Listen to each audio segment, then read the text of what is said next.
السلام عليك يا رسول الله. السلام علیکم ورحمۃ اللہ تعالی وبرکاتہ. وعلیکم السلام ورحمۃ اللہ تعالی وبرکاتہ. الحمد للہ الذی ابدأ الافلاک والارضین والصلاة والسلام علی اشرف الانبیاء والمرسلین وعلی آلہ واصحابہ اجمعین الطیبین الطاہرین. اعوذ باللہ من الشیطان الرجیم. بسم اللہ الرحمن الرحیم. قال اللہ تبارک وتعالی فی شان حبیبہ الکریم ان اللہ وملائکتہ یصلون علی النبی یا ایہا الذین آمنوا صلوا علیہ وسلموا تسلیما. صلی اللہ علی النبی الامی وآلہ صلی اللہ علیہ وسلم. صلاۃ و سلاما علیک یا سیدی یا حبیبی یا رسول اللہ صلی اللہ تعالی علیہ وسلم.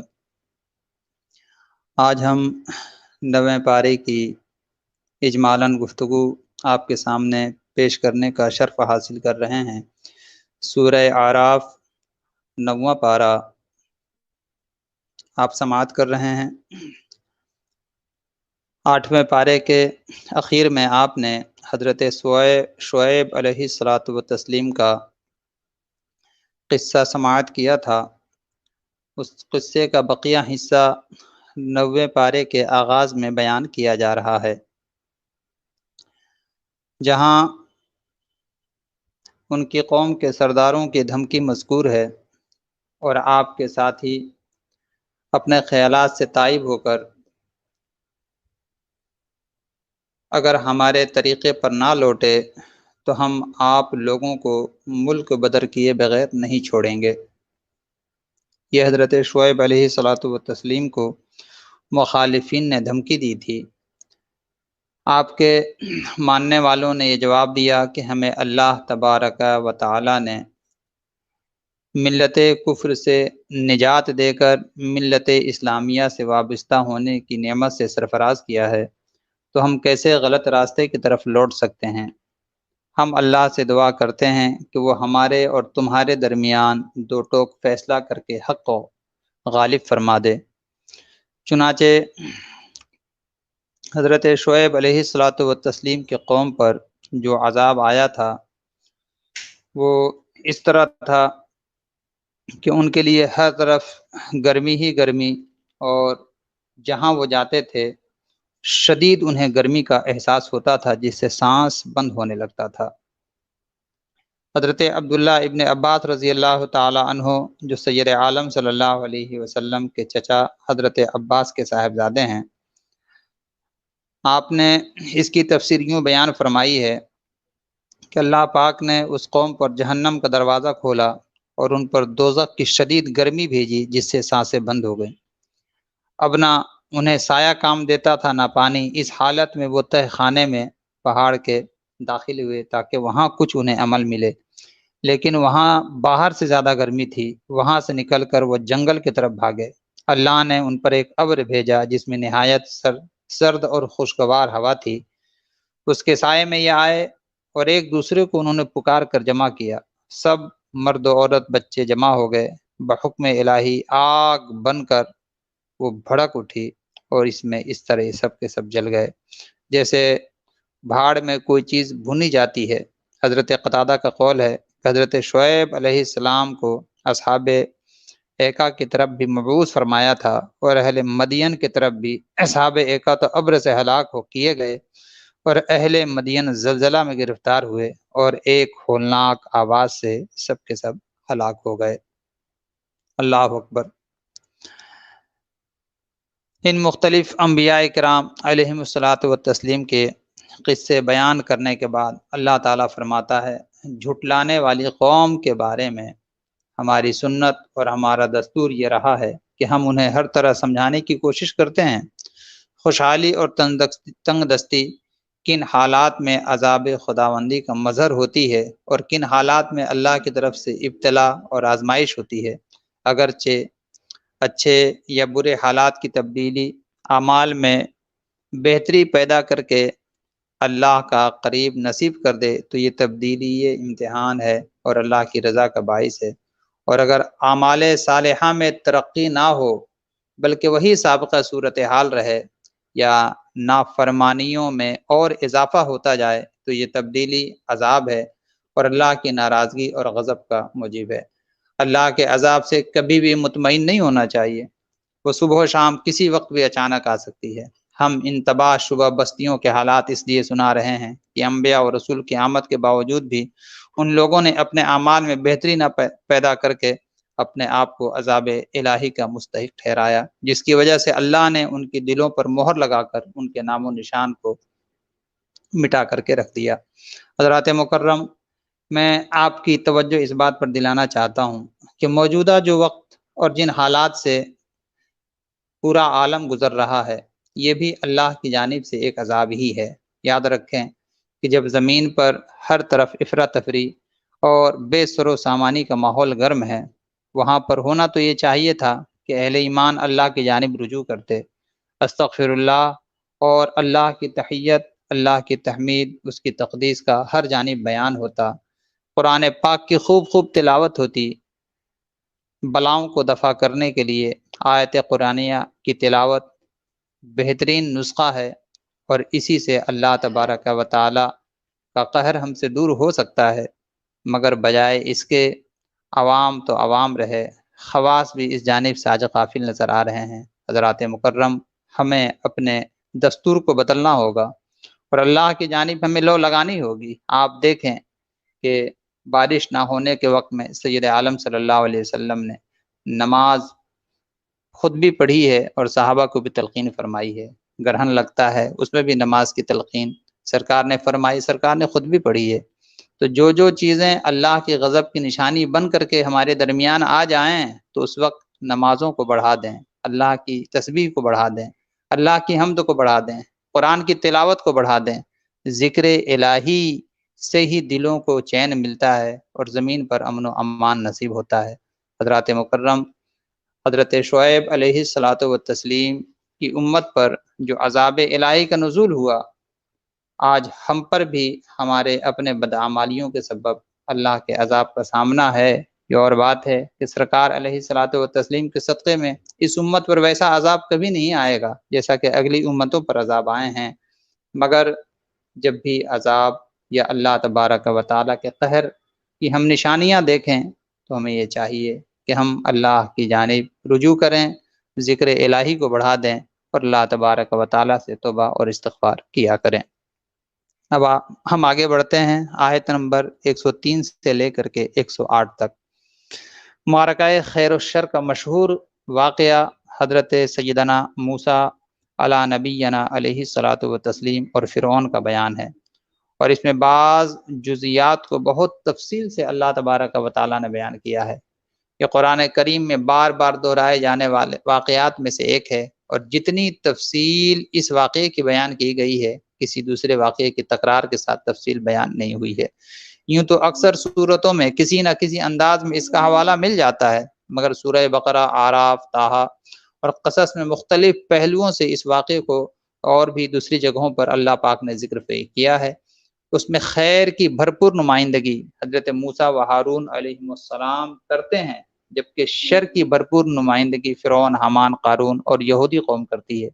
یہ لوگ اقتدار اعلیٰ، نوکر شاہی، سرمایہ داری کے نمائندے ہیں۔ سورہ اعراف میں فرعون اور قوم یہود کے ساتھ حضرت موسیٰ علیہ الصلاۃ والتسلیم کے مقابلے کو بیان کیا گیا۔ اللہ پاک ارشاد فرماتا ہے، ہم نے اپنی آیات دے کر موسیٰ علیہ السلام کو فرعون اور اس کے حمایتیوں کی طرف بھیجا، انہوں نے ان آیات کو ٹھکرا کر فساد برپا کیا۔ آپ دیکھیں ان مفسدین کو کیسے عبرتناک انجام سے دوچار ہونا پڑا۔ موسیٰ علیہ الصلاۃ والتسلیم جب رسول کی حیثیت سے فرعون کے پاس تشریف لے گئے اور انہوں نے بنی اسرائیل کی آزادی کا مطالبہ کیا تو اس نے معجزہ دکھانے کا مطالبہ کیا۔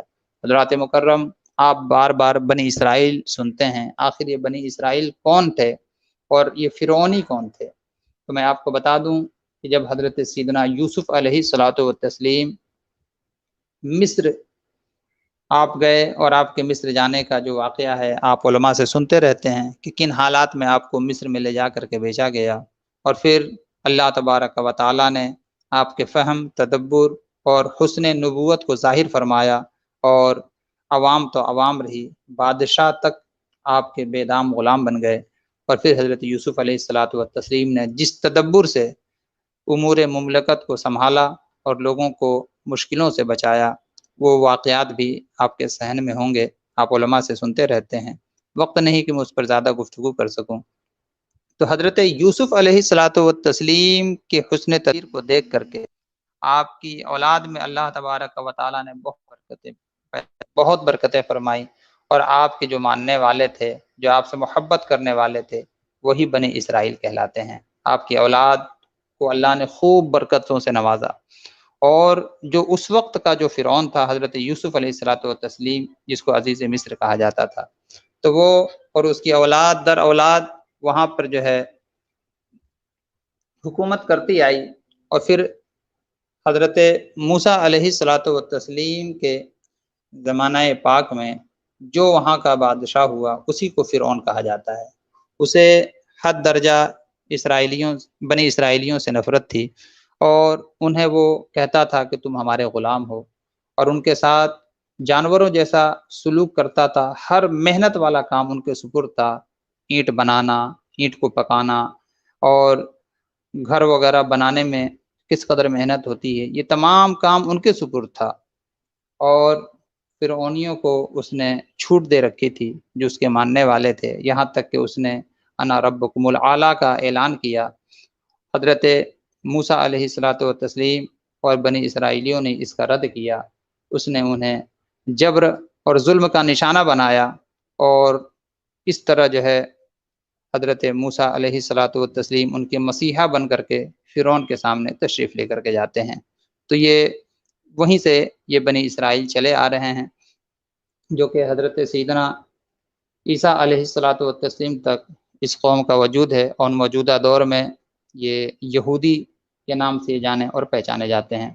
حضرت مکرم حضرت موسیٰ علیہ الصلاۃ والتسلیم ان کے درمیان حضرت موسیٰ علیہ الصلاۃ والتسلیم جب دیکھتے ہیں کہ بنی اسرائیل پر ظلم اور ستم بڑھتا جا رہا ہے، تو آپ نے فرعون سے جا کر کے اس تعلق سے آگاہ فرمایا کہ تو اپنے ظلم سے باز آ جا اور اللہ وحدہ لا شریک کی وحدانیت کو تسلیم کر لے۔ تو اس نے کہا کہ میں تو خود جو ہے خدا ہوں، میں کیسے کسی کو خدا تسلیم کروں۔ 400 سالہ اس کی حکومت تھی، 300 سال تک وہ لوگوں کے درمیان رب کہلاتا رہا، اور خدا کی شان دیکھیے کہ نہ اس زمانے میں کبھی اسے بخار ہوا، نہ ہی چھینک آئی، نہ ہی اسے اور کسی قسم کی کوئی طبیعی یا موسمی بخار وغیرہ آیا۔ وہ بہت ہی کر و فر کے ساتھ اتنے 300 سال تک وہ حکومت کرتا رہا۔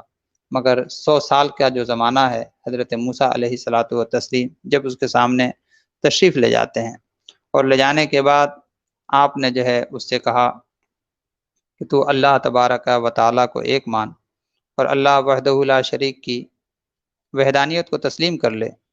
تو اس نے حضرت موسیٰ علیہ الصلاۃ والتسلیم سے نشانی طلب کیا۔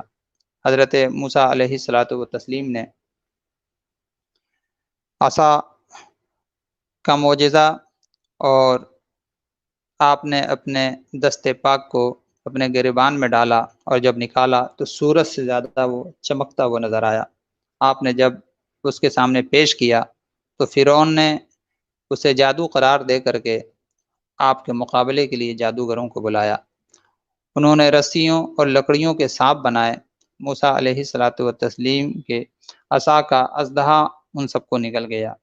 یہ واقعہ بھی آپ سنتے رہتے ہیں کہ حضرت موسیٰ علیہ الصلاۃ والتسلیم کے لیے باقاعدہ ایک میدان سجایا گیا، اور حضرت موسیٰ علیہ الصلاۃ والتسلیم کے مقابلے کے لیے 70,000 جادوگروں کا وہاں پر انتخاب کیا گیا تھا۔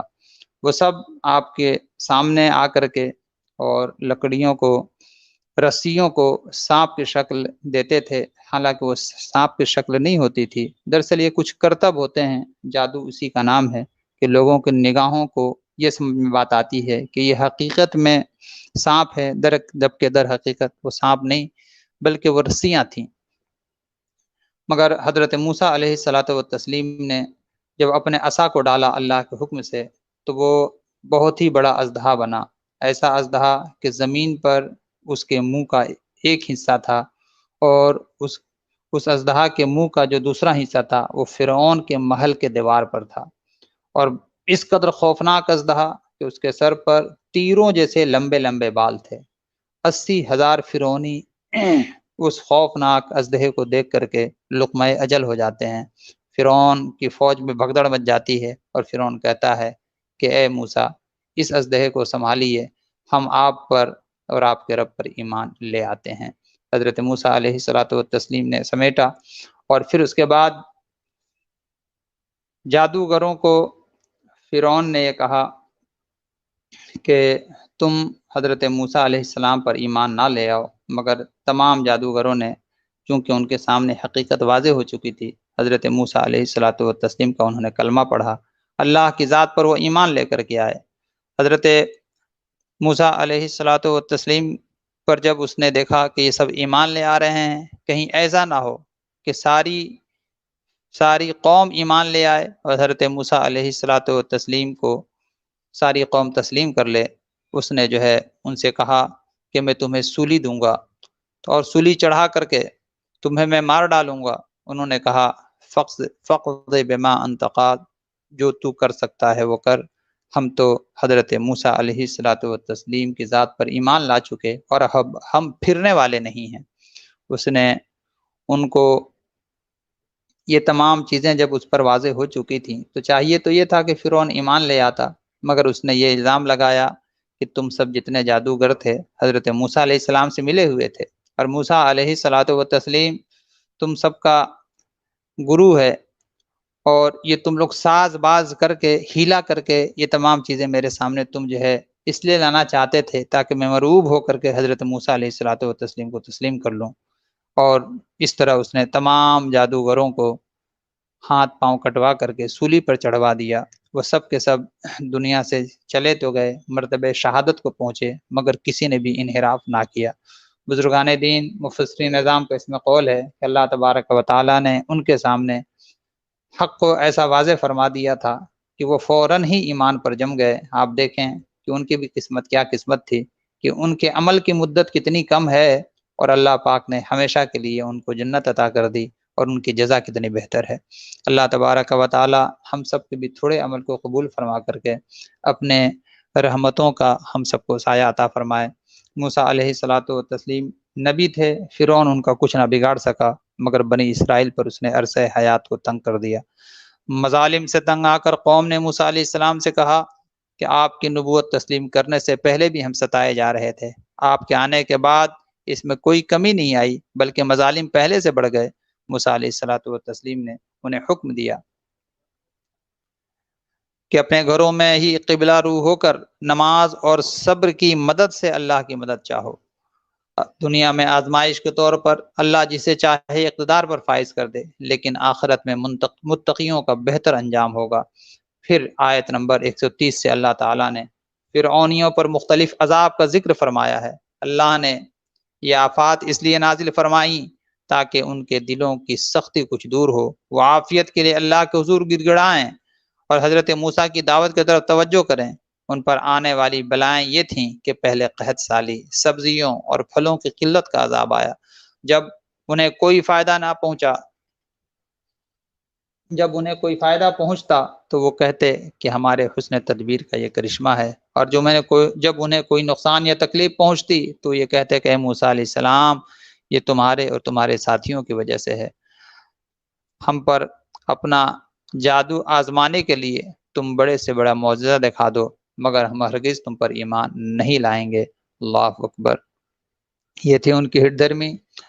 ان پر اللہ تبارک و تعالیٰ نے طوفان کو نازل فرمایا، ان پر مکڑی، جوں، میڈکوں اور خون کا پے در پہ عذاب اللہ نے بھیجا، مگر ان کے تکبر کا یہ عالم تھا کہ وہ اپنے جرائم میں اور آگے بڑھتے چلے گئے۔ جب ان پر کوئی عذاب کی شکل ظاہر ہوتی تھی تو وہ جھوٹے عہد و پیمان کر کے حضرت موسیٰ علیہ السلام کو راضی کرتے کہ آپ اس دعا فرمائیں کہ یہ عذاب ہم سے دور ہو جائے اور پھر ہم آپ پر ضرور ایمان لے آئیں گے۔ آپ دعا فرماتے، وہ عذاب دور ہوتا، پھر جو ہے اپنے اسی پرانی روش پر وہ آ جاتے، پھر اللہ ان پر میڈکوں کا عذاب بھیجتا، پھر وہی حال ہوا، پھر انہوں نے توبہ کی، پھر انہوں نے وعدہ کیا کہ ہم ایمان لے آئیں گے، آپ نے دعا کی، اللہ نے اس عذاب کو دور کیا، پھر خون کا عذاب آیا، پانی کا عذاب آیا، یہاں تک کہ پے در پہ کئی عذابات آتے رہے، وعدہ وہ کرتے رہے، حضرت موسیٰ علیہ الصلوۃ والتسلیم ان پر رحم فرماتے، ان کے حق میں دعائے خیر فرماتے،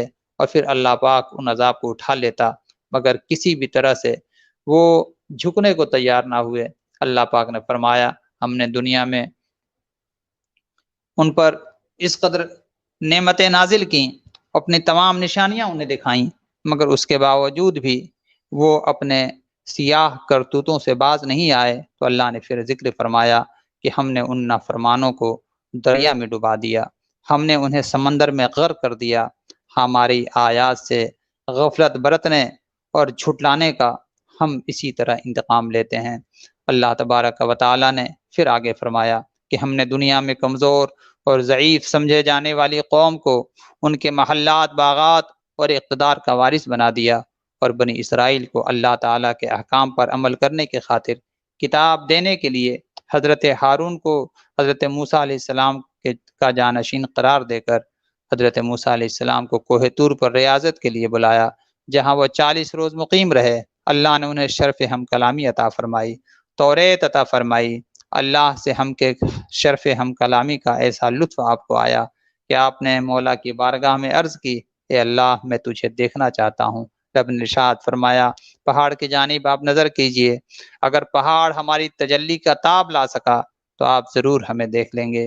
اور پھر اللہ تبارک و تعالی نے اپنی تجلی کو نازل کیا، جس سے کوہ طور ریزہ ریزہ ہو گیا۔ قرآن میں ذکر ہے خر صعق موسیٰ، حضرت موسیٰ علیہ الصلوۃ والتسلیم بے ہوش ہو کر کے گر پڑے، تمام پہاڑ جل کر کے خاک ہو گیا۔ یہاں پر توجہ میں آپ کی جان چاہتا ہوں کہ بتائیں جب پہاڑ پورا جل کر کے خاک ہو گیا، پہاڑ پر جتنی چیزیں تھیں وہ ختم ہو گئیں، یہاں تک کہ وحوش و طیور اور وہاں پر جتنے جانور تھے، جتنی سبز اور ہری چیزیں تھیں، سب کے سب وہاں پر جل کر کے خاک ہو گئی۔ مگر بتائیں کہ حضرت موسیٰ علیہ الصلوۃ والتسلیم کے جسم پر جو کپڑا تھا وہ کیوں نہ جلا؟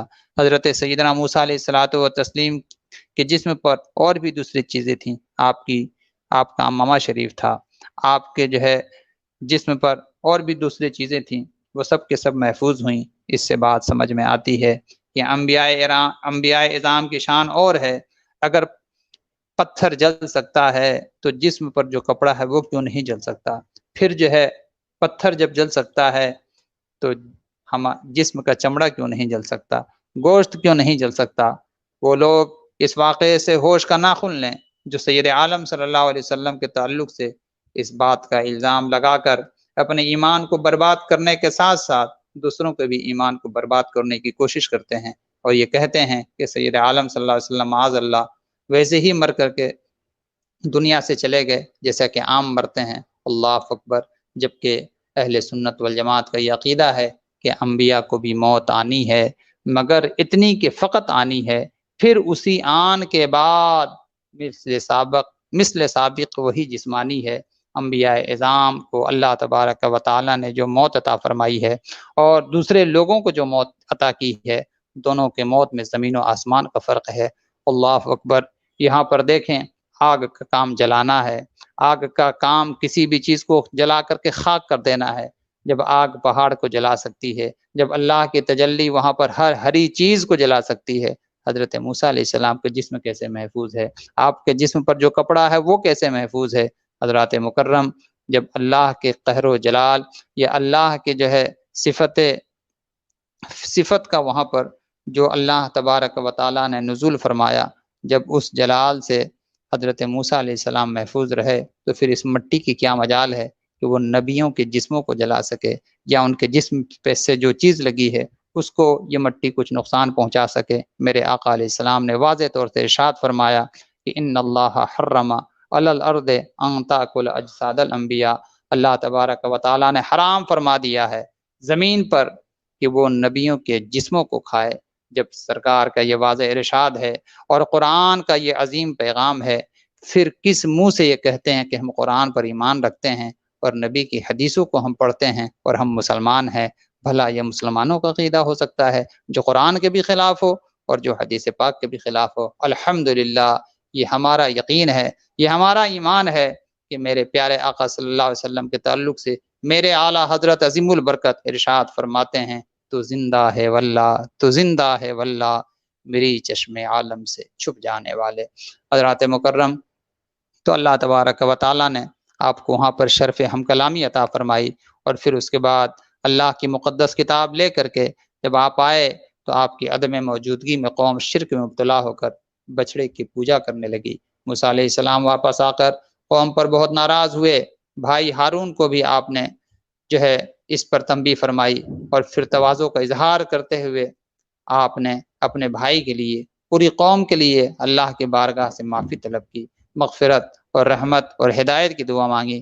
اللہ نے فرمایا میری رحمت کے وہی لوگ مستحق ہوں گے جو صدقہ و خیرات کا اہتمام کریں گے، تقوی اور ایمان کو اختیار کریں گے، اور نبی امی صلی اللہ علیہ وسلم جن کا تذکرہ ان کی کتاب تورات اور انجیل میں ہے، اور وہ انہیں امر بالمعروف اور نہی عن المنکر کا حکم دیتے ہیں، ان کی خود ساختہ پابندیوں کو ان پر سے ختم کر کے ان کے گناہوں کے بوجھ سے انہیں آزاد کرتے ہیں، ان پر ایمان لا کر ان کی مدد اور ان کی خدمت کر کے یہ لوگ کامیابی سے ہمکنار ہو جائیں گے۔ پھر حضور رحمت عالم صلی اللہ علیہ وسلم کی رسالت کی عمومیت کا اللہ نے بیان کیا ہے۔ آپ تمام انسانیت کے لیے نبی بن کر کے تشریف لائے، اس کے بعد تمام انسانوں کو حکم دیا گیا کہ اللہ اور اس کے رسول پر ایمان لے آؤ اور نبی کریم صلی اللہ علیہ وسلم کی پیروی کرو تاکہ تم اللہ کی بارگاہ سے ہدایت کی نعمت حاصل کر سکو۔ حضرات مکرم، سورہ اعراف کی آیت نمبر 159 سے بنی اسرائیل پر اللہ پاک مزید احسانات کا ذکر فرما رہا ہے۔ ان میں کچھ سعادت مندوں کو اللہ نے ہدایت کی نعمت دی، ان سب کے لیے ایک پتھر سے پانی کے 12 چشمے جاری کیے، بادلوں کا سابان بنایا، من و سلوا کی صورت میں آسمانی خوراک اللہ نے فراہم کی، اور فاتح کی حیثیت سے ایک شہر میں داخل ہونے کے اعزاز عطا کیا۔ لیکن بنی اسرائیل نے اللہ پاک کی نعمتوں کی ناقدری کی اور اللہ کے احکامات کی خلاف ورزی کی، تو پھر اللہ پاک نے سزا کے طور پر انہیں دردناک عذاب سے دوچار کر کے بندروں کی شکل میں مسخ فرما دیا۔ آیت نمبر 172 سے عہد الست کا ذکر ہے۔ اللہ پاک نے حضرت آدم کی نسل میں قیامت تک پیدا ہونے والے تمام انسانوں کی ارواح کو جمع فرمایا اور ان سے پوچھا الست بربکم، کیا میں تمہارا رب نہیں ہوں؟ سب نے جواب دیا کہ بے شک تو ہمارا رب ہے۔ اس عہد کی یاد دہانی اس لیے کرائی گئی تاکہ کوئی یہ نہ کہہ سکے کہ مجھے یہ عہد یاد ہی نہیں، یا پھر یہ عذر پیش کرے کہ شرک کا آغاز ہمارے باپ دادا نے کیا تھا اور ہمیں یہ جرم ان کی طرف سے ملا تھا، لہٰذا ہمارا کوئی قصور نہیں ہے۔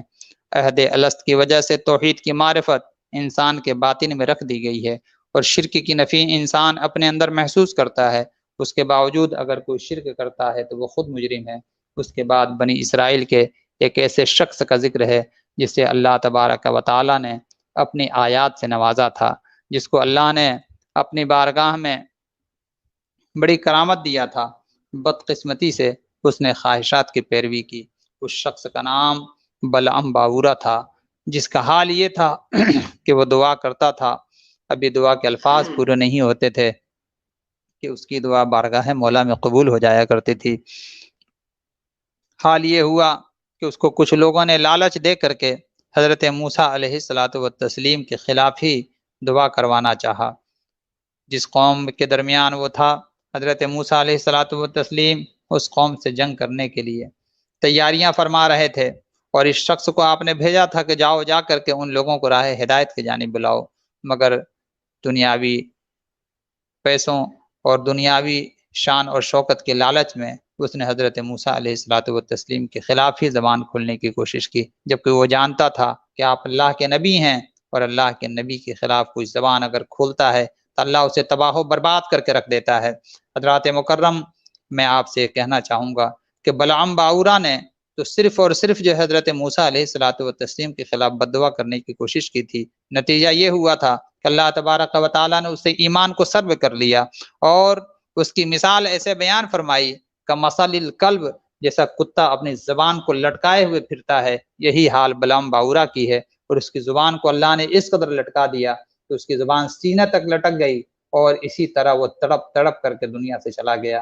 حضرات مکرم بلم باورا نے تو صرف حضرت موسیٰ علیہ الصلاۃ والتسلیم کی شان اقدس میں یہاں پر بددعا کے الفاظ استعمال کرنے کی جسارت کی تھی، یہاں تو وہابی دیوبندی اور اس طرح کے جتنے بھی گمراہ فرقے ہیں یہ تو رحمت عالم صلی اللہ علیہ وسلم کے خلاف نہ جانے کیا کیا کہا کرتے ہیں۔ اور تعجب ہے ان لوگوں پر جو لوگ تمام باتیں جاننے کے باوجود بھی ان کی نمازوں کو دیکھتے ہیں، ان کے رفاہی کاموں کو دیکھ کر کے یہ کہتے ہوئے نظر آتے ہیں کہ جناب یہ تو بہت اچھا کام کر رہے ہیں، یہ تو دین کا کام کر رہے ہیں، یہ تو اسلام کا کام کر رہے ہیں۔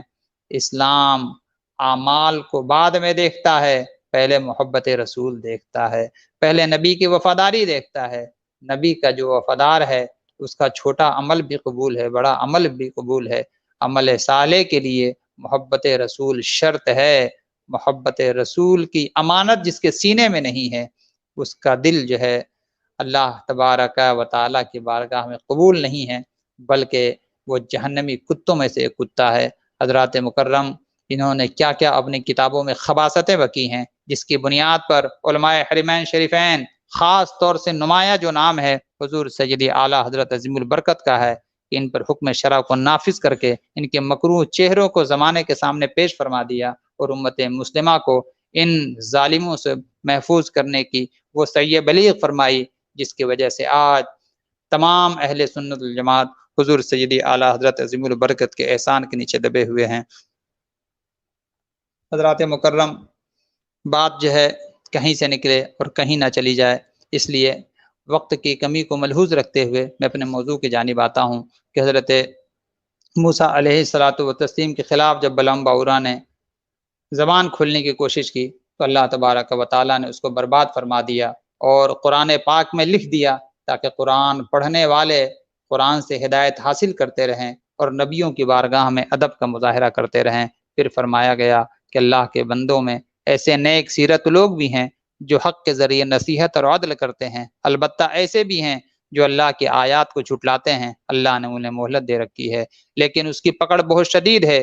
کیا وہ نبی کریم صلی اللہ علیہ وسلم کے سیرت و اخلاق اور انسانوں کے لیے دل سوزی کو نہیں دیکھتے ہیں اور انہیں دردناک عذاب سے خبردار کر رہے ہیں، اور یہ انہیں نہ جانے کیسے کیسے غلیظ الفاظ سے یاد کر رہے ہیں، کس قدر ظلم اور ناانصافی کر رہے ہیں۔ کیا یہ کائنات پر غور نہیں کرتے؟ کائنات کی ہر چیز با مقصد ہے، کیا ان کا بھی کوئی مقصد ہے کہ نہیں؟ ہر شے پر زوال آتا ہے، کیا ان کو بھی فنا ہونا ہے کہ نہیں؟ جس مند نصیب کی گمراہی پر اللہ ہی مہر تصدیق اللہ مہر تصدیق ثبت کر دے اسے کوئی ہدایت نہیں دے سکتا ہے۔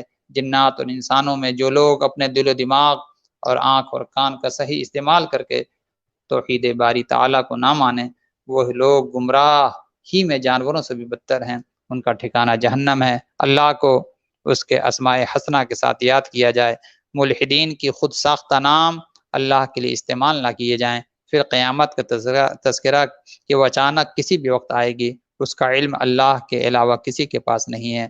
پھر نبی سے اعلان کروایا گیا کہ میں اپنے لیے نفع اور نقصان کا مالک نہیں مگر اللہ تبارک و تعالی جو مجھے عطا کرے، مجھے اللہ تبارک و تعالی کی جانب سے جو علم دیا گیا ہے میں صرف اسی کا اعلان کرتا ہوں۔ پھر قدرت خداوندی کے بیان کے لیے ایک جان آدم علیہ الصلاۃ والتسلیم سے انسانی تخلیق کا تذکرہ اور پھر ازدواجی زندگی کے فائدے کا بیان ہے۔ اس کا مقصد زوجین کا ایک دوسرے کے ذریعے سکون حاصل کرنا ہے۔ پھر شرک کی مذمت کے ایسے کمزوروں کو اللہ کا شریک بناتے ہیں جو دوسروں کو تو کیا پیدا کریں گے، خود اپنی پیدائش میں اللہ کے محتاج ہیں۔ جن بتوں کو یہ اپنا معبود سمجھتے ہیں وہ چلنے پھرنے اور دیکھنے سننے سے بھی محروم ہیں۔ جو اپنی مدد نہ کر سکیں وہ دوسروں کی کیا مدد کریں گے۔ ایک داعی اللہ کو اخلاق کی فاضلہ کی تلقین کرتے ہوئے فرمایا، عفو درگزر کرتے ہوئے نیکی کا حکم دیتے رہیں۔ اگر کبھی شیطان کے اثرات سے کوئی نازیبہ حرکت سرگز ہو جائے تو اللہ کی پناہ میں آ کر تقوی اور نصیحت کو اختیار کر لینا چاہیے۔ اتباع اور پیروی کے لیے وحی الہی کا ہونا ضروری ہے۔ جب قرآن پڑھا جائے توجہ سے سنیں، صبح و شام اللہ کو یاد کریں۔ آخری آیت میں فرمایا کہ جو اللہ کے مقرب اور برگزیدہ بندے ہیں وہ بڑی عاجزی کے ساتھ اللہ کی عبادت کرتے ہیں اور اس کی تسبیح و تحمید کرتے ہوئے اس کے حضور سجدہ ریز ہو جاتے ہیں۔ انہی جو ہے احکام الہیہ پر سورہ اعراف کا اختتام ہوتا ہے، اور اب یہاں سے سورہ انفال شروع ہوتا ہے۔ حضرات مکرم، سورہ انفال نفل کی جمع ہے، جس کے معنی ہوتے ہیں مال غنیمت۔ کسی مجاہد کو بغیر معمولی کارکردگی کی وجہ سے دوسرے کے مقابلے میں کچھ زائد دے دیا جائے تو اسے بھی نفل یا انفال سے تعبیر کیا جاتا ہے۔ اس صورت میں چونکہ غنیمت اور جہاد فی سبیل اللہ کے احکامات بیان ہوئے ہیں، اس لیے اس کا نام انفال پڑ گیا ہے۔ نیز یہ ہے کہ اس میں غزوہ بدر کا تفصیلی تذکرہ ہے، اس لیے بعض مفسرین نے اسے سورہ بدر بھی فرمایا ہے۔ حضرات مکرم، بدر کے حوالے سے میں بہت ساری باتیں آپ کے گوشے گزار کرنے کا ارادہ رکھتا ہوں، مگر وقت اتنا تنگ ہے کہ میں زیادہ بات نہیں کر پاؤں گا، مگر انشاءاللہ اگلی کسی نشست میں ضرور اس پر میں کوشش کروں گا۔ تو سورہ انفال میں اللہ تبارک و تعالیٰ کا یہ ارشاد ہے کہ یہ لوگ مال غنیمت کے بارے میں آپ سے سوال کرتے ہیں، آپ فرما دیجئے مال غنیمت اللہ اور اس کے رسول کے لیے ہے، وہ جس طرح چاہے اس کی تقسیم کا حکم جاری فرمائے۔ پھر کامل ایمان والوں کی صفات اور ان کے ظاہری باطنی کیفیات کا ذکر ہوا۔ مومن صرف وہی لوگ ہیں جن کے دل اللہ کا ذکر سن کر کے لرز اٹھتے ہیں، اور آیات قرآنی کی تلاوت ان کے ایمان کو بڑھا دیتی ہے۔ نیز ان کا بھروسہ صرف اور صرف اللہ پر ہوتا ہے، وہ بڑے اخلاص سے نمازیں قائم کرتے ہیں اور اللہ کے دیے ہوئے رزق میں سے اس کی راہ میں خرچ کرتے ہیں۔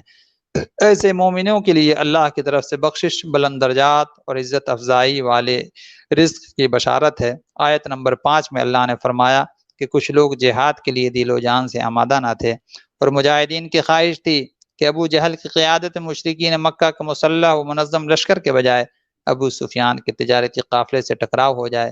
اللہ تعالیٰ نے مشرکین مکہ سے تصادم کو مقدر فرمایا تھا تاکہ حق کی حقانیت اور غلبہ ثابت ہو جائے۔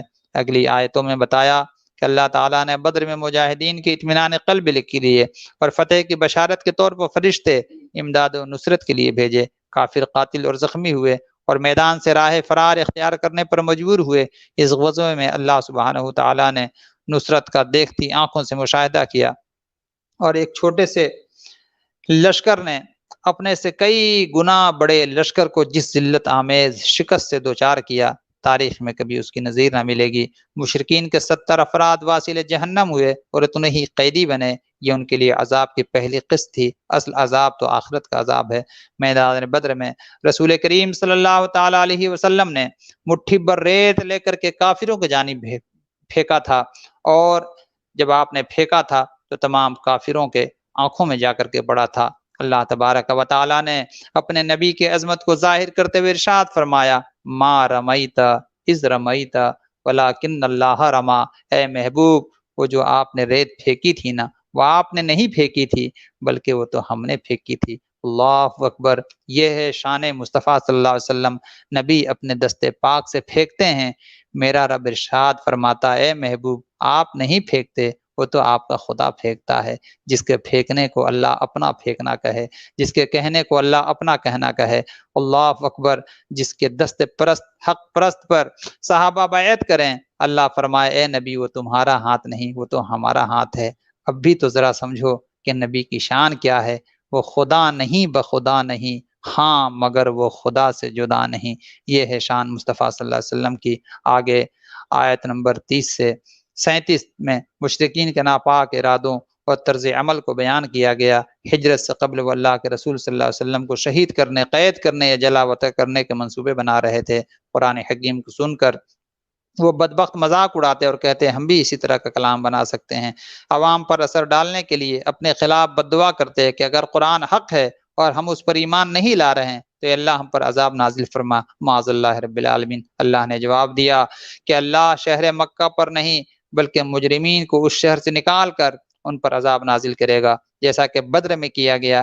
ان مشرکین نے مکہ میں اللہ کے گھر کی حرمت اور نماز کا تقدس پامال کر دیا ہے۔